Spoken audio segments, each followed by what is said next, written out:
Inicialmente, antes da outra aula, eu preciso 5 minutos da atenção de vocês, que eu cometi um pequeno erro no canto do quadro. O colega Oswaldo me alertou. A primeira decomposição, né, do primeiro prisma que eu mostrei, eu estava pensando nele com um vértice A e base lá em cima, né? A linha, B linha, C linha. Eu botei um D aí que eu não sei de onde é que eu tirei. E aí eu transformei, né, a linha B linha, C linha, ABC, que são triângulos iguais, e vértice de A para A linha.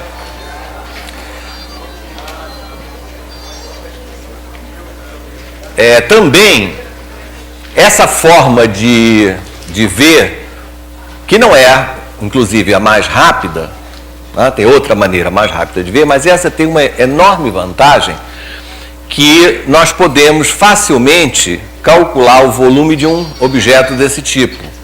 Ou seja, é um prisma em que eu corto não paralelamente, a base de cima não é mais paralela de baixo. Né? Como eu vi ali, a gente fez um corte inclinado. Mas se eu tiver um objeto desse tipo, que nós podemos chamar de tronco de prisma, né? Isso aqui pode ser chamado assim, tronco de prisma. Então é igualzinho, um prisma, só que a base superior não é mais paralela de baixo, mas vale essa decomposição. Né? Como é que é essa decomposição? Essa decomposição é um volume de uma pirâmide de vértice A' e base ABC, mais o volume de uma pirâmide de vértice B' e mesma base ABC, mais o volume de uma terceira pirâmide de vértice C' e base ABC. Não foi isso que nós fizemos? Pois é. Essa decomposição, né, vale mesmo que o prisma seja assim, um tronco. Né? Só que nesse caso, no caso anterior, apesar da base ser a mesma, as alturas eram iguais, né? Porque o plano de cima é paralelo ao de baixo, então a distância de A' ao plano ABC é a mesma distância de B' ao plano ABC, é a mesma distância de C' ao plano ABC.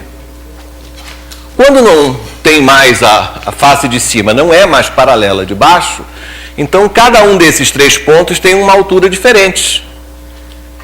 Tá? Então eu estou chamando de H1 a altura, né, do vértice A' em relação à base, tá?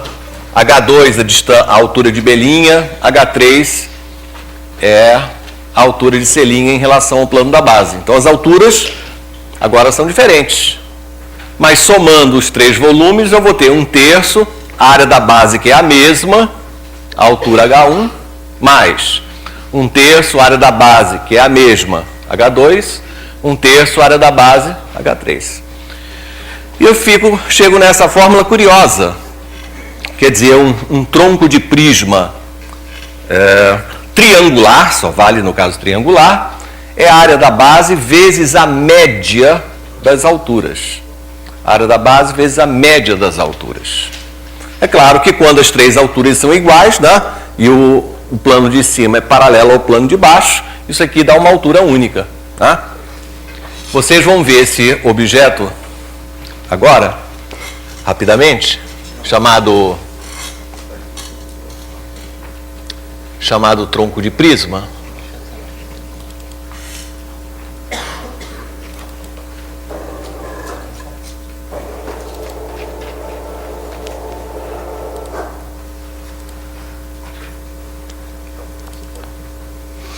Diminui um pouquinho a luz só. Aí está ele, tá vendo? Ó? Um tronco de prisma tem um volume que é calculado pela área do triângulo ABC, que está embaixo, multiplicado pela média das alturas. Essa média das alturas é um bom exercício, mas é curioso o resultado. A média das alturas é exatamente a altura do baricentro. Ou seja, é o comprimento, é a distância entre o baricentro da face superior e o baricentro da face inferior. Eu aqui posso manipular, né, Eu posso, todos esses objetos que vocês estão vendo aqui têm o mesmo volume, porque tem a mesma base, não é? E tem a mesma média das alturas, porque o segmento GG' não muda, tá vendo? Bom, aqui eu posso alterar à vontade, né? Então esse é mais um resultadozinho curioso que decorre da demonstração que nós fizemos, né? Um objeto chamado tronco de prisma tem um volume calculado dessa forma. A área da base vezes a média das alturas. Inclusive se a linha coincide com A, por exemplo, né? Esse curioso objeto também tem um volume calculado da mesma maneira. A área do triângulo ABC multiplicado pela média das três alturas. 0 mais H2 mais H3 sobre 3. Ok. Hã? Essa distância aqui, né? Se eu não mexer no baricentro da face superior, essa altura fica a mesma. Muito bem, então agora estou satisfeito, corrigiu meu engano. Vamos então para a segunda aula do dia.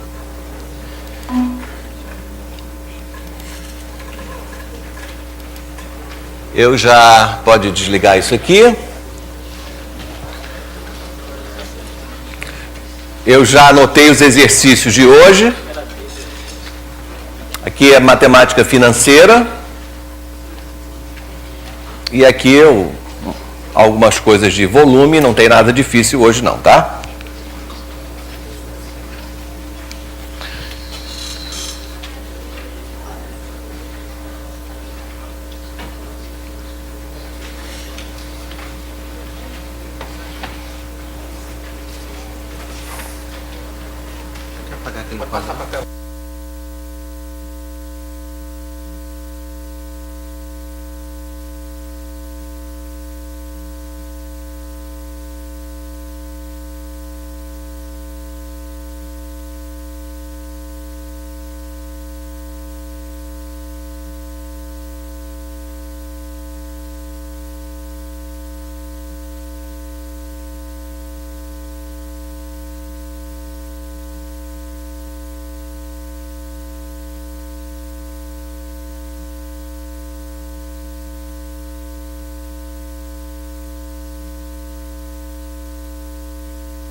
Bom dia.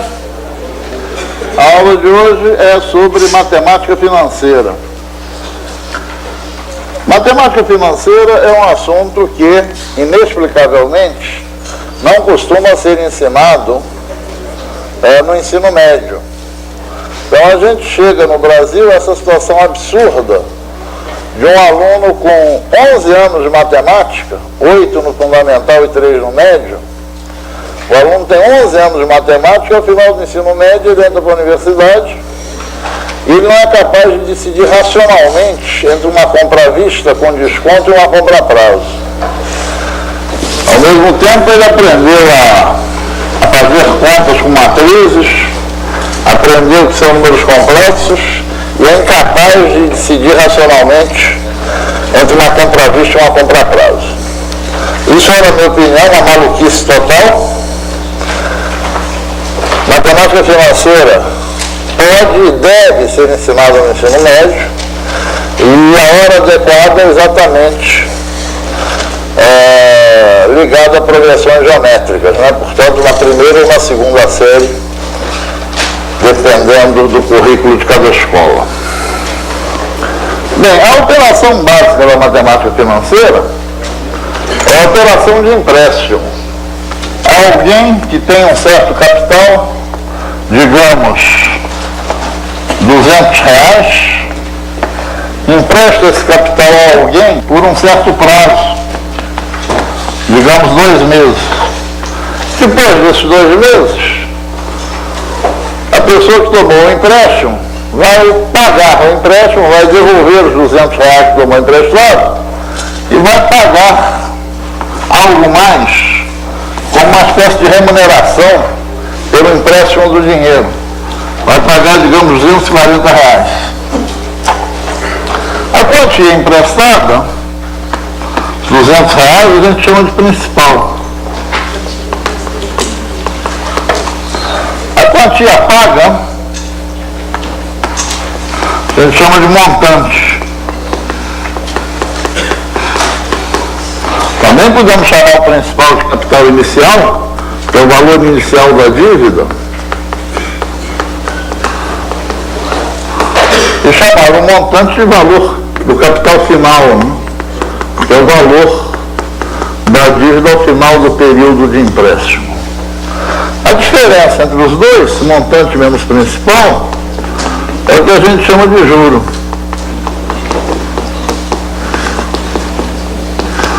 Algumas pessoas utilizam essa palavra sempre no plural e falam juros.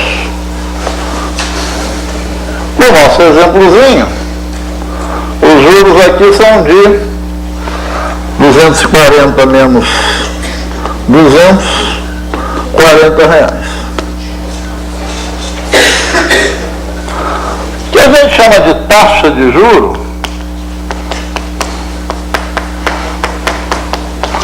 taxa de juros é representada pela letra I, sempre.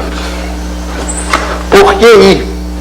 Porque juro, em espanhol, em francês, em inglês, juro começa pela letra I. Alemão eu não sei, porque eu alemão confesso que não é uma língua que eu domino. Em espanhol, juro é interesse. Francês é intérêt. Em inglês, interest. Em alemão, sim, Z-I-N-N. Zen. Horrível, parece nome de adoçante. Horrível. É um bonito nome para adoçante. Cuidado então para não traduzir Interesting Bank por banco interessante, né? Simplesmente um banco comercial, né? Ou traduzir direto interesse por interesse, né? É juro, né? É juro. Se a gente chama de taxa de juros, é a razão entre o juro e o principal. No caso aqui do nosso exemplo, a nossa taxa de juro é 40 sobre 200. 0,20 centésimos, 20%. Sempre que determinamos uma taxa de juros, indicamos do lado o prazo da operação, né? 2 meses. Taxa de juros é de 20% ao bimestre, né? Ao bimestre. Certo? As coisas são mais interessantes quando as operações de empréstimo são renovadas. Por exemplo, vamos considerar a seguinte situação: de um empréstimo de R$100 a juros de 10% ao mês, para Passado um mês, a dívida será os 100 iniciais, acrescido dos juros. Os juros são determinados multiplicando a taxa de juros pelo principal. Então, os juros vão ser 10% de 100, mais 10 centésimos de 100, 10. E os juros sendo 10, o montante vai para 110. Aí, a operação de empréstimo é renovada, é prorrogada por mais um mês. Passado mais um mês, a quanto monta a dívida? Bem, no segundo mês, a dívida era de 110, os juros sendo ainda de 10% ao mês, os juros agora relativos ao segundo mês serão de 11, o que levará a dívida para 121. Passado mais um mês, os juros serão 10% da dívida, 12,1, que fará um montante de 133,1.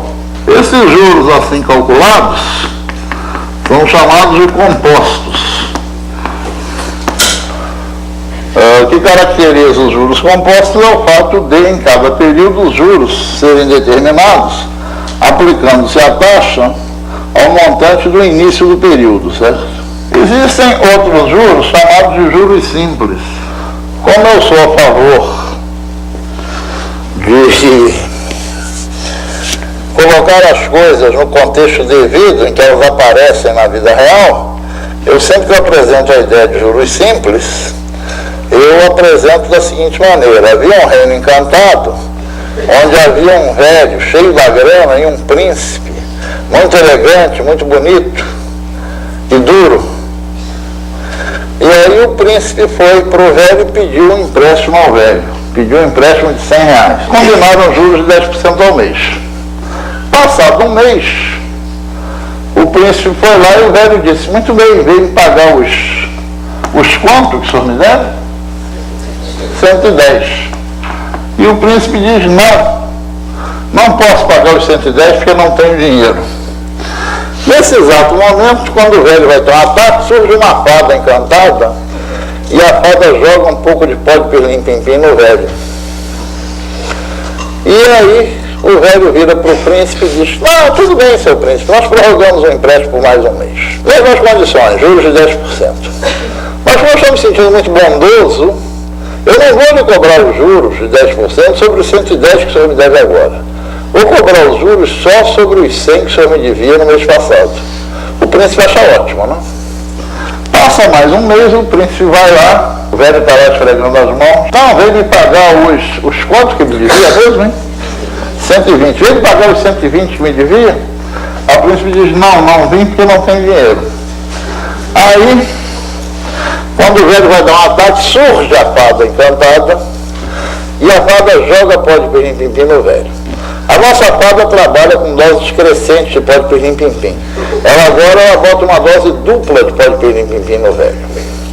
Porque se ela pusesse uma dose simples, o que o velho provavelmente proporia? Que os juros corressem não sobre os 120 devidos atualmente, e sim sobre os 110 passados. Mas como a dose é dupla, o velho propõe que os juros corram só sobre os 100 iniciais. O príncipe acha ótimo. Quando ele chega, o príncipe volta daqui a um mês, qual é a dívida do príncipe? Mas aí o príncipe havia ganho uma loteria, pagou o velho e assim foram pedidos para sempre. Certo? O contexto adequado aos juros simples é exatamente esse. Conto de fada. Na vida real, isso não existe. Por que se você está me devendo 120, eu vou lhe cobrar juros sobre 100, não sobre 120 que você me deve? Uma coisa lastimável que se faz no ensino no Brasil é que no ensino fundamental, no meu tempo era no terceiro ginásio, que corresponderia hoje à 7ª série. Hoje nem sei mais. Acho que é na 6ª hoje em dia. Ainda é na 7ª? Hã? É na 6ª, pois é. Eu sei que hoje em dia é na 6ª. Quer dizer, sabia, não tinha muita certeza não, mas... ensina-se juros simples. Isso é extremamente nocivo. Isso é extremamente nocivo porque, primeiro, isso realmente não serve para nada. E segundo, isso além de não servir para nada, isso cria no aluno a falsa ilusão de que ele aprendeu a fazer esses cálculos financeiros. E ele se torna vítima fácil, né, para espertalhões, né, para pessoas que praticam a fina arte de afastar os tolos do seu dinheiro. Né? A ensinar apenas juros simples, é melhor não ensinar. Assim, pelo menos, você não cria no aluno a falsa impressão de que ele entende daquilo, né? Mas é melhor não saber do que saber errado, né? Quem não sabe tem consciência que não sabe, sempre pode procurar um especialista, né? Agora, quem pensa que sabe, aí não tem jeito, né? Certo? Tem certos autores de livros didáticos, né, que pensam que sabem, aí não tem jeito, né? Desnecessário é perguntar se há algum problema de vida real, os juros são compostos ou simples. Os juros são compostos, certo?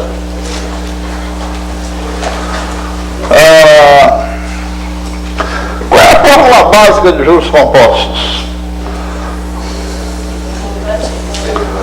Qual é a dívida numa época qualquer, digamos na época N mais 1? É a dívida na época anterior, N, mais os juros. E os juros são obtidos aplicando-se a taxa à dívida na época anterior. Isso mostra que cada valor da dívida é o valor anterior multiplicado por 1 mais I. Ou seja, esses valores da dívida que época a época formam uma progressão geométrica. Sabem que PG é uma coisa muito carioca. Em São Paulo, por exemplo, não é costume essa abreviatura PGPA. É a progressão geométrica de razão 1 mais I. Portanto, a fórmula básica, ou seja, progressão geométrica, não? Progressão geométrica você acha cada termo multiplicando o anterior pela razão, certo? Então, você avança um termo multiplicando pela razão. Como é que você avança 2 termos, então? Multiplicando pela razão 2 vezes. Como é que você avança 3 termos? Multiplicando pela razão 3 vezes. Como é que a partir do C0 você obtém o CN? Aí você tem que avançar N termos, né? Então multiplica pela razão N vezes. Então esta é a fórmula básica da matemática financeira. O valor da dívida na época N é o valor inicial da dívida multiplicado por 1 mais I elevado a I. Falar sobre os malefícios do ensino de juros simples. É um ensino de juros simples que faz com que o aluno acredite firmemente que juros de 10% ao mês dariam em 2 meses juros de 20%. Isso é verdade, né, nesse fictício regime de juros simples. Mas isso não é verdade na vida real, certo? Juros de 10% ao mês dão em 2 meses juros de quanto? 21%. Dão em 3 meses, não juros de 30%, como pensam os mais ingênuos. Dão em 3 meses juros de 33,1%. Qual é o montante produzido por um principal de R$500 a juros de 2% ao mês em um ano? Para a resolução de problemas, a gente adota a seguinte norma de bom senso. As taxas comandam as unidades de tempo.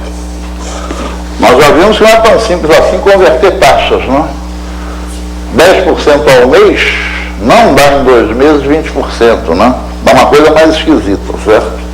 Já a conversão de tempos, um ano são 12 meses, né? Isso a gente faz brincando. Então a regra de bom senso é deixar que as taxas comandem as unidades de tempo. Como a nossa taxa aí está referida ao mês, nossa unidade de tempo é 1 mês. Então é só aplicar a fórmula, né? CN igual a C0 mais I elevado a N. Qual é o capital inicial? 500.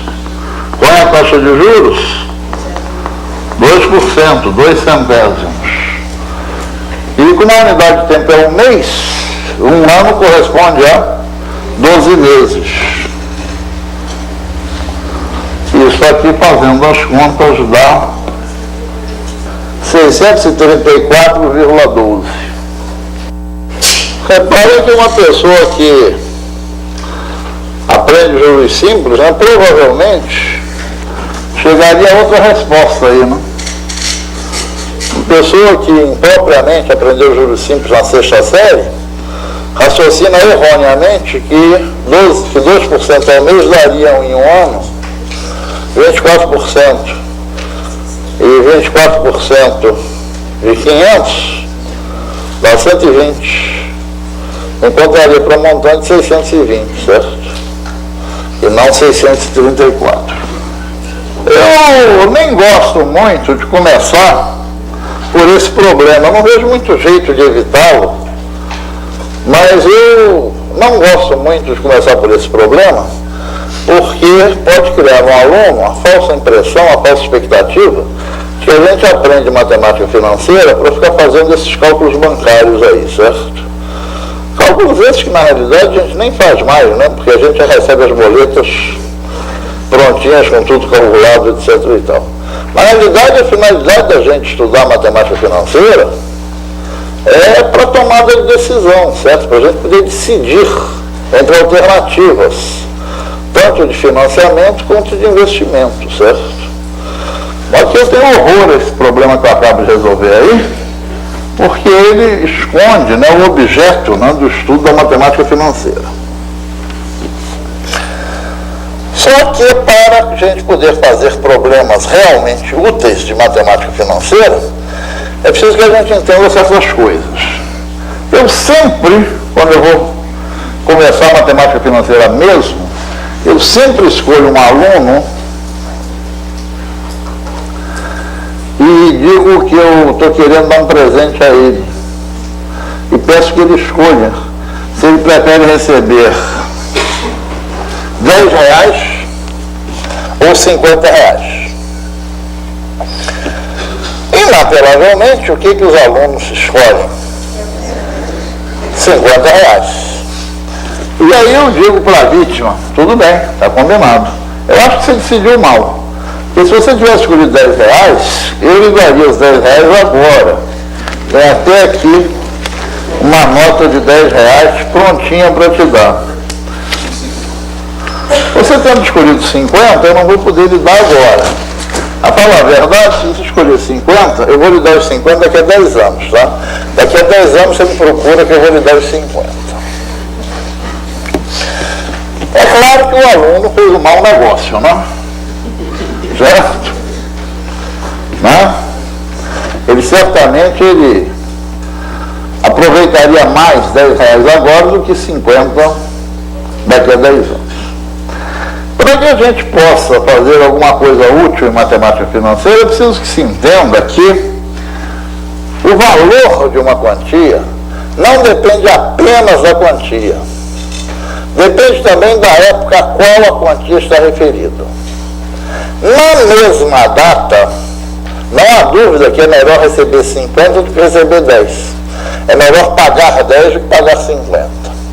Mas em datas diferentes, isso não é tão óbvio assim, certo? Que é melhor? R$10 agora ou 15 daqui a 3 meses? Já não é tão óbvio, certo?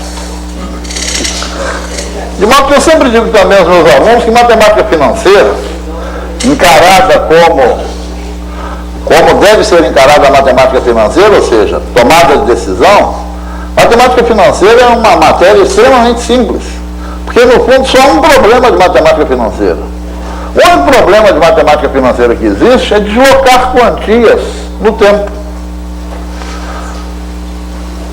Porque se você tem as quantias todas com seus valores referidos à mesma data, a tomada de decisão é óbvia. Na mesma data é melhor pagar 10 ou pagar 50? Pagar 10. É melhor receber 10 ou receber 50? Receber 50. Então há apenas um único problema de matemática financeira no mundo, que é deslocar quantias no tempo.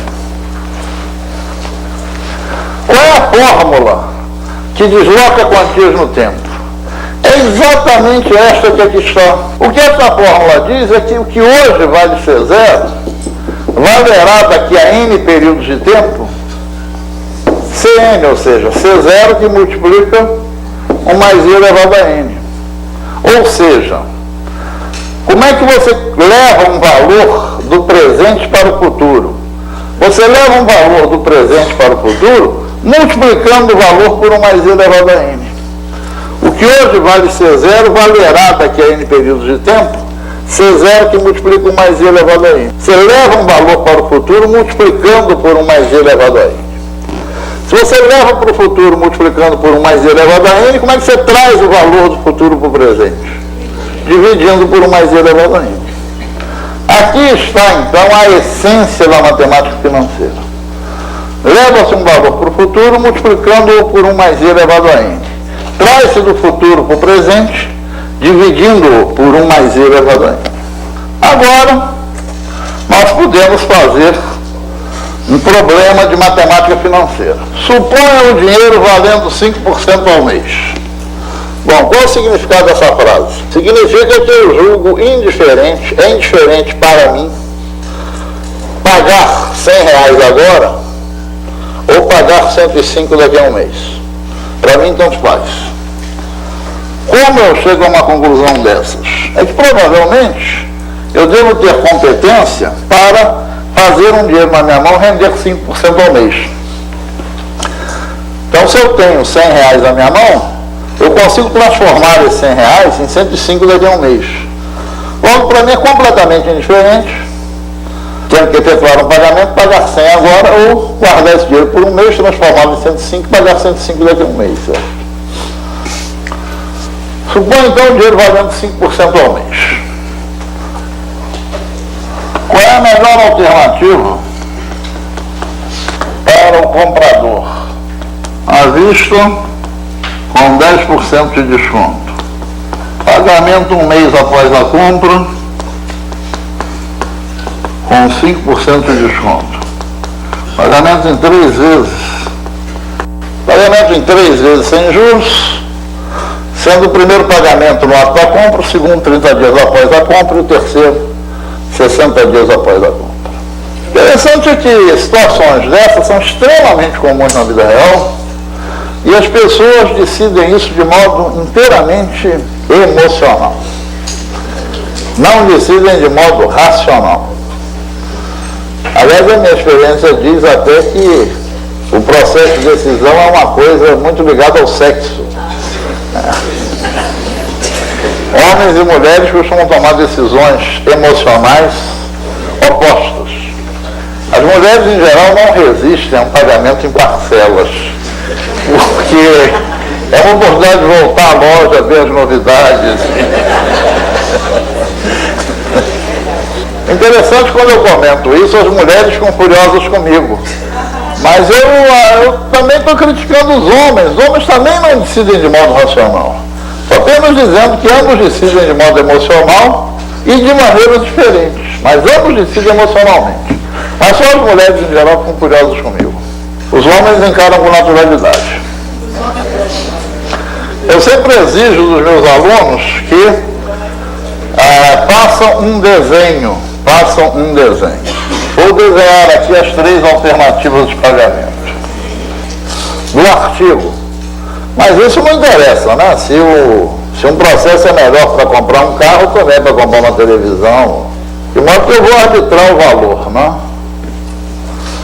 Arbitro o valor em 120, 90, 30. Não vai arbitrar em 100, porque quando você for dividir ali na letra C, é um masoquismo puro, né? Ficar trabalhando com dízimas periódicas. Não, 120, tá bom? 120, tá bom.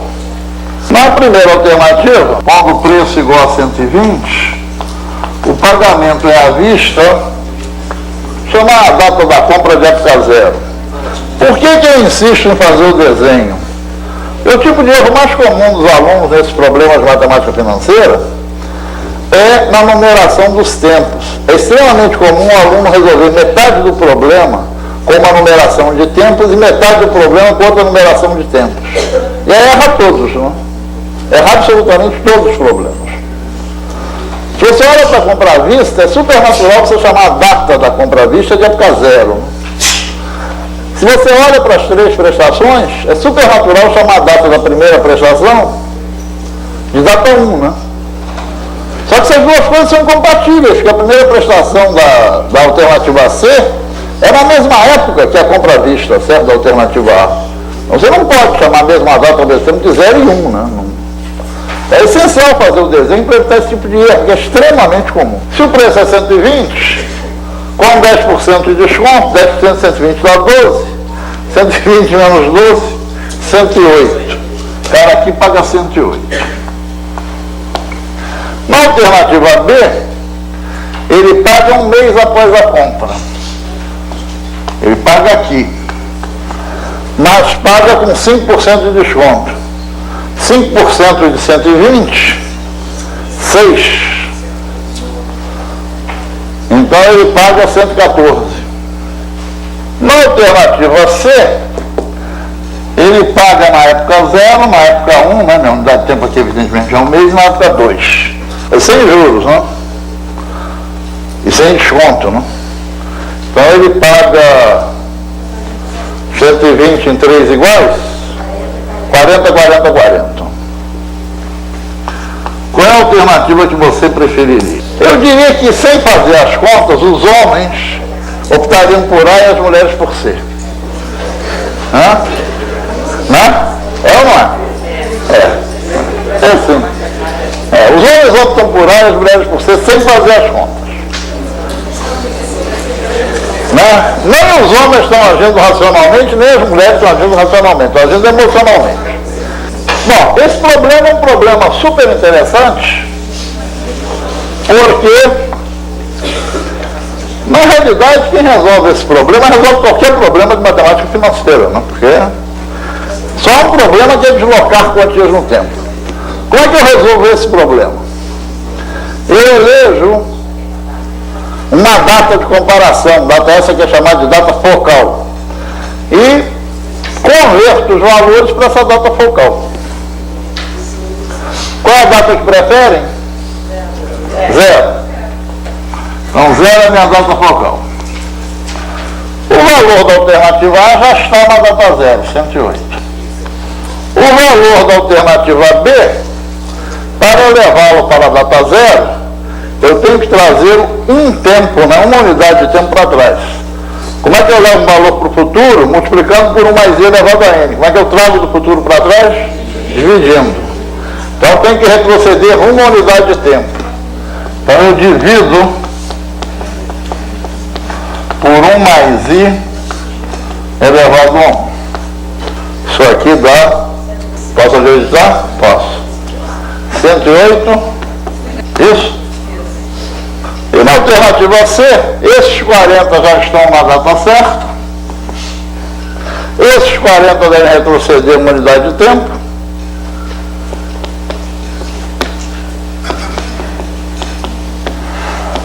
E esses 40 devem retroceder 2 unidades de tempo. Quanto deu? Fizeram as contas? 14,38. Chocante, né? Chocante o fato que a alternativa C é muito ruim, né? É muito ruim. Qual é a melhor alternativa? Melhor. Que prova que os homens são sortudos, não é? Os homens têm sorte. Decidem irracionalmente e acertam. Se eu estou com calculadora, a data focal é completamente indiferente. Se a gente está no braço, aí é melhor levar as coisas para o futuro, porque afinal de contas é mais fácil multiplicar do que dividir, né? Se eu estou na mão, sem calculadora, eu até levaria tudo para a data 2, né? Porque afinal de contas é menos penoso multiplicar por 1,05 do que dividir por 1,05. Então o que a gente usa em aula com alunos que não têm calculadora é usar sempre taxa de 25%. Não? Porque aí 1 mais I dá 1,25. E aí 1 sobre 1 mais I dá 0,8. Então 1 sobre 1 mais I ao quadrado dá 0,8 ao quadrado, dá 0,64. Isso dá para fazer de cabeça. Né? Se alunos estão sem calculadora, a gente não quer sacrificá-los, a gente usa sempre taxa de 25%. Dizem que o maior orgulho que pode ter um professor é ver seus ex-alunos. Né? O maior orgulho que eu tenho na vida é que Paulo César foi meu aluno. Verdade. Mas O Wagner também.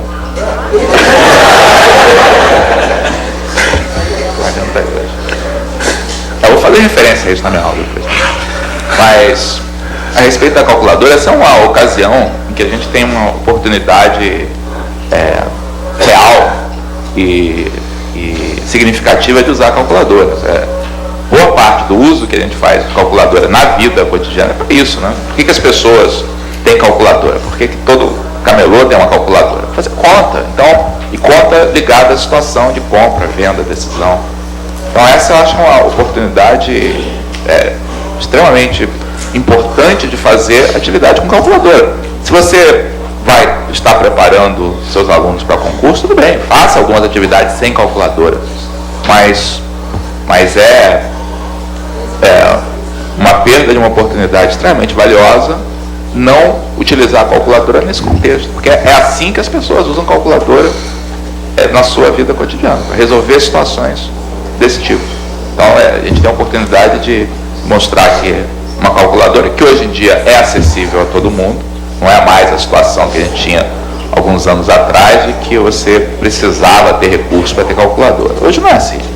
Calculadora não custa mais caro que os outros materiais escolares que o aluno traz. Uma calculadora hoje em dia é mais barata se bobeada que um compasso, ou certamente muito mais barato que qualquer livro didático. Então não tem nenhuma razão para a calculadora não ser utilizada em sala de aula.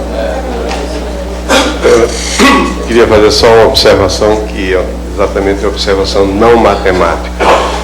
É que o professor Morgado olhou o problema do ponto de vista frio e objetivo da matemática, mas as pessoas nem sempre podem ter a capacidade de tomar a decisão que é mais conveniente do ponto de vista matemático.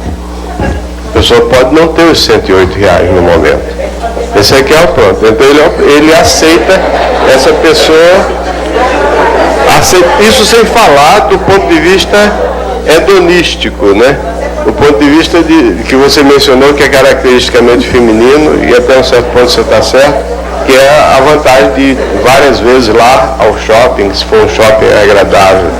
Mas o ponto que eu quero salientar é que a pessoa, às vezes, muito frequentemente, se submete a um tratamento que é prejudicial do ponto de vista financeiro, porque não tem outra alternativa. Ele precisa daquele objeto, não tem os R$108, então é obrigado a comprar a prazo.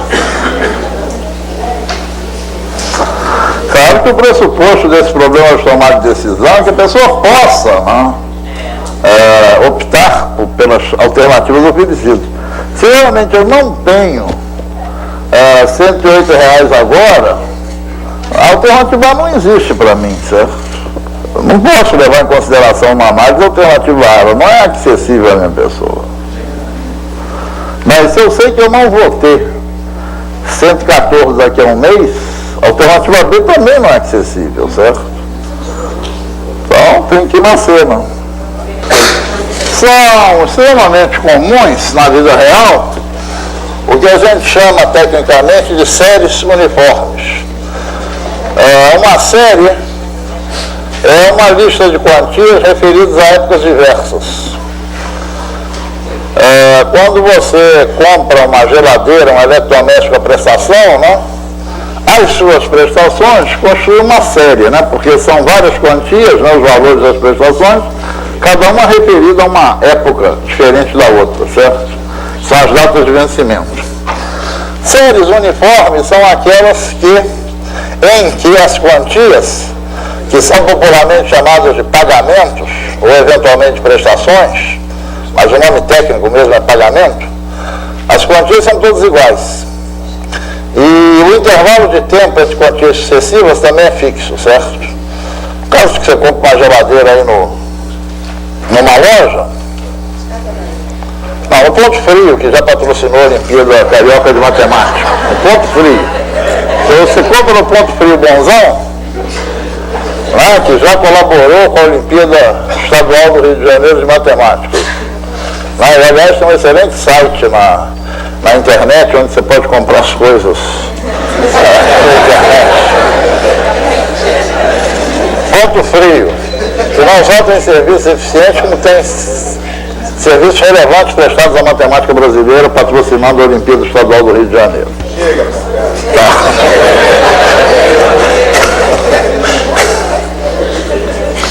Tá. Mas dizia eu, quando você compra uma geladeira no Ponto Frio, as suas prestações são mensais, né? E são, em geral, são iguais. Então você tem uma série uniforme, né? O intervalo entre as prestações é sempre o mesmo, é mês, e as prestações são iguais. Para as séries uniformes, eu vou usar a seguinte nomenclatura. E, evidentemente, a taxa de juros, certo? Vou chamar de N o número de pagamentos. Número de pagamentos. E vou chamar de P o valor dos pagamentos. É interessante a gente ter uma fórmula que nos dê o valor dessa série em alguma data, certo? Para a gente não ter que transportar na quantia a quantia, certo? Que daria um trabalho enorme. Em geral, a gente trabalha com essa data aqui, que é uma unidade de tempo. O valor da série aqui é o que a gente chama de A. Quanto vale o A da série? Lembra que os pagamentos são todos iguais a P. Para achar o A, vamos levar para essa data pagamento a pagamento, né? Esse primeiro pagamento ele tem que retroceder quantas unidades de tempo? Uma. Então divido-o por 1 mais I.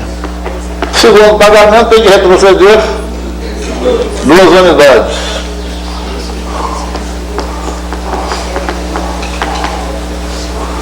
Vai percebendo que se forma uma progressão geométrica, né?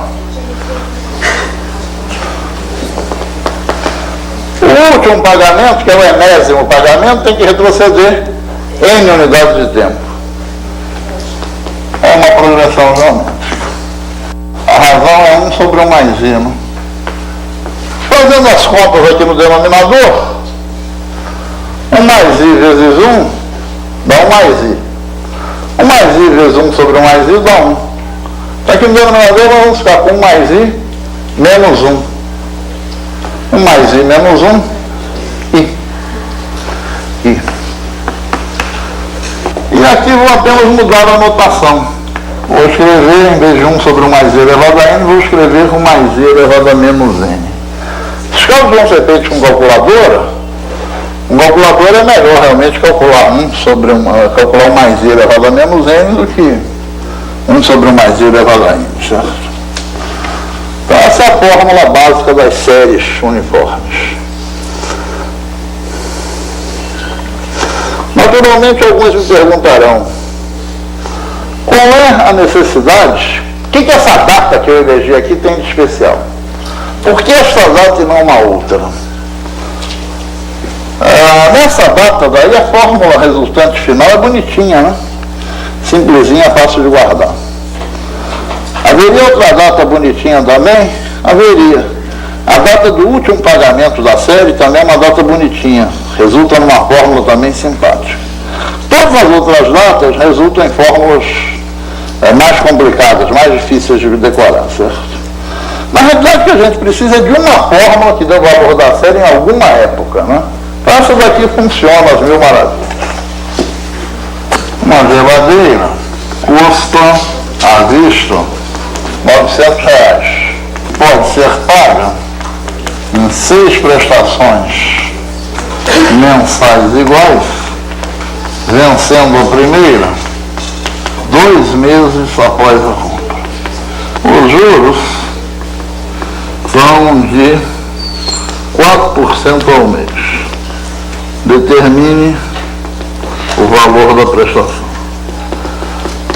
As duas formas de pagamento são à vista 900, ou 6 prestações. Agora, cuidado, a primeira prestação aí seria paga 2 meses após a compra. Os juros são de 4% ao mês, que era o valor da prestação. É porque, para a loja, esses esquemas de pagamento são equivalentes.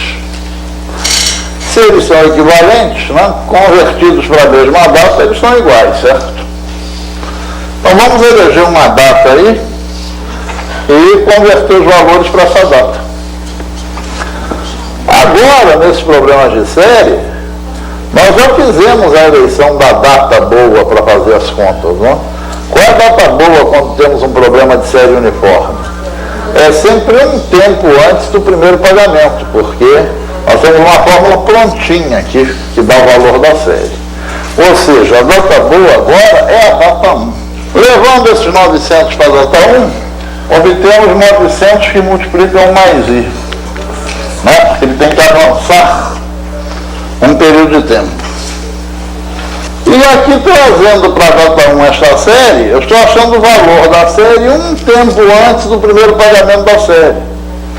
O valor da série um tempo antes do primeiro pagamento é o A da série. Nós temos uma fórmula prontinha aqui para a determinação do A. Então é igual a P, 1 menos 1 mais I, elevado a menos N sobre I. O N é o número de pagamentos, né? São 6 pagamentos. Erro que os alunos cometem muito é não prestar atenção aqui o significado do N na fórmula. O N é o número de pagamentos. Isso aí, por mais que você explique, insista e repita, se soltar um problema desse na turma, sempre haverá alguns que vão aplicar a fórmula com N igual a 7, erradamente, né? Porque... não sei porquê, porque por mais que você diga que N é o número de pagamentos, o aluno imagina que é a data do último pagamento, sei lá porquê. Fazendo as contas, a prestação P será 900 vezes 104 vezes 004 sobre 1 menos 104 elevado a menos 6.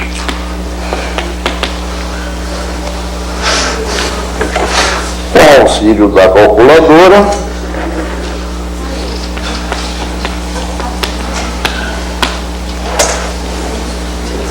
problema assim, ó. Eu vou pagar 6 prestações de 178,55. Então eu vou pagar 6 vezes 178,55. Eu vou pagar R$ 1.071. Se eu vou pagar R$ 1.071, não, R$ 1.011. Não, 1.071, tá certo. Vou pagar R$ 1.071. Como o preço à vista era 900, eu vou pagar 171 de juros. Como ao longo de 7 meses, 171 de juros por 7 meses dá 25 de juros ao mês. Ora, 25 em relação a uma coisa que custa 900, faz a conta aí, meu filho. Quanto é que dá 25 de 900? E dá 2,7, 2,8. O juro é de 2,8% ao mês. Bom negócio, filho. Compra a prazo. Mamãe me diria isso. Bom, é claro que o raciocínio de mamãe está completamente perturbado, não? Mas onde é que começa o erro do raciocínio de mamãe? Repito o raciocínio de mamãe. Você vai pagar, meu filho, 6 prestações de 178,55. Você vai pagar 1.071. O preço à vista é 900, você vai pagar 171 de juros. 171 de juros ao longo desses 7 meses dá cerca de 25 por mês. 25 de juros por mês sobre um negócio que valia 900, 25 sobre 900, faz a conta aí, meu filho, 2,8%. Os juros são de 2,8%. Claro que o raciocínio de mamãe está errado, porque a gente sabe que os juros são de 4%, certo? Mas onde é que começa o erro do raciocínio de mamãe? O erro de mamãe está quando ela somou as prestações, certo? Você não pode somar quantias de épocas diferentes, porque R$100 agora tem valor diferente de R$100 daqui a um mês, daqui a 2 meses, etc. Né? Essa soma, né, não tem nenhum sentido financeiro. Mas o erro começou quando ela somou as prestações. O Brasil é um país engraçado. Nós temos um Código de Defesa do Consumidor que obriga a publicação dos anúncios do total que vai ser pago, ou seja, da soma das prestações. Ou seja, estimula-se que o consumidor faça esses raciocínios errôneos, né, obrigando a publicação do valor da soma das prestações. O Brasil realmente é um país muito estranho. Não? Certo? Mostrando a fórmula de equivalência de taxas. Nós vimos no início que 10% ao mês não dava em 2 meses 20%, dava 21%, certo? Qual é a fórmula de equivalência de taxas? Por exemplo, qual é a fórmula de dar equivalência entre uma taxa mensal e uma taxa anual? Eu vou representar por izinho a taxa mensal. Vou representar por isão a taxa anual.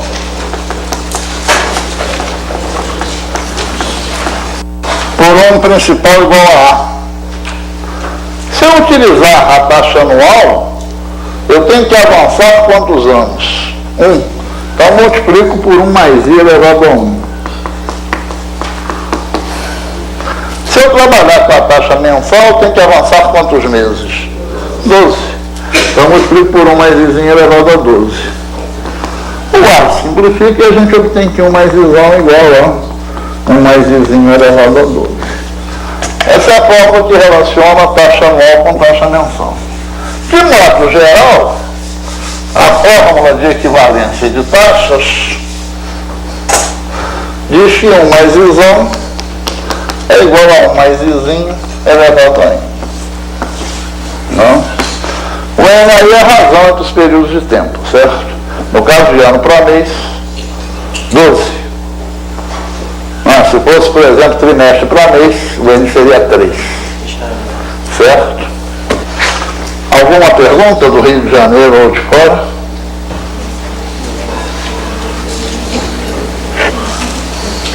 Não?